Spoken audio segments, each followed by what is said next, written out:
What's going on, boxing fans? This is QuestX. I'm coming back at you. Post-fight video to Berto versus Victor Ortiz.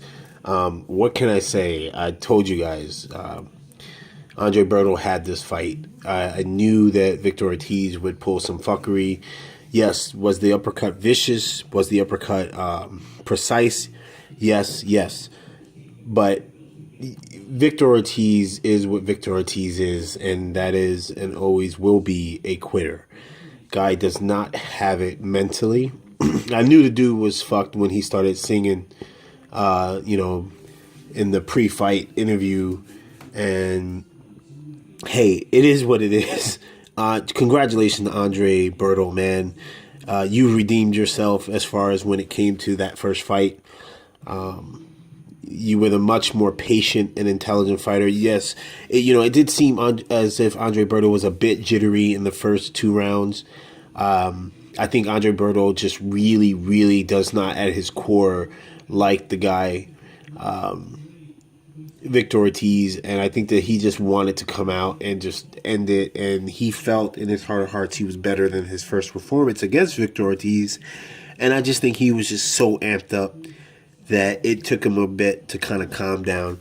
But I will say this. I noticed a little bit of maturity on Victor's part in that, not taking everything away from Victor Ortiz. I will say that, at least Victor tried to show some sportsmanship. I didn't see any headbutts, some of his earlier fights.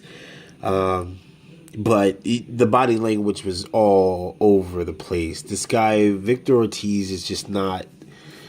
I think Victor should just, go be an assistant trainer to somebody or go back to Hollywood, do some more guest starring roles. Because the fight game isn't for you, bro. As for Berto, where does Berto go from here?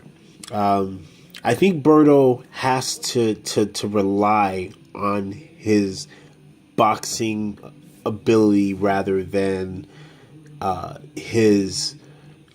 I think he's still... Berto kind of reminds me of a fighter who's still living in the past. What he used to do when he was younger, I think he still thinks he can do. And I think he needs to understand that he's got to pace himself.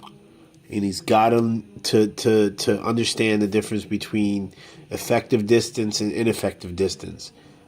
But overall, I think Berto is definitely knocking at the door. There's Thurman, there's Porter, the winner of Thurman and Porter. There's a lot of fights from Berto, where he can go. I also want to comment on something. Danny Garcia, man. You did an okay job, Danny, at your commentary, but Paulie Malaji, man. Paulie calls it, Paulie knows his boxing, and I'm not saying that Danny Garcia doesn't know his boxing, but. You definitely understand that Danny Garcia's job is in the ring. It's not outside the ring. It's not talking about outside the ring or evaluating fighters. But very interesting that Danny Garcia said during the fight he's ready for anybody and everybody. We'll see, Danny. We will see. So, let me know what you guys thought of the fights. We had some all three fights ended in a knockout. What a night for boxing. So let me know what you guys thought about the overall card. We still got over on Showtime, we still got Lucien Boutte versus Badu Jack. And then we got Chunky, man. We want to see where James DeGale is at right now. Because James DeGale and me, I'm still on the fence. So again, let me know what you guys think. I'm out. Peace.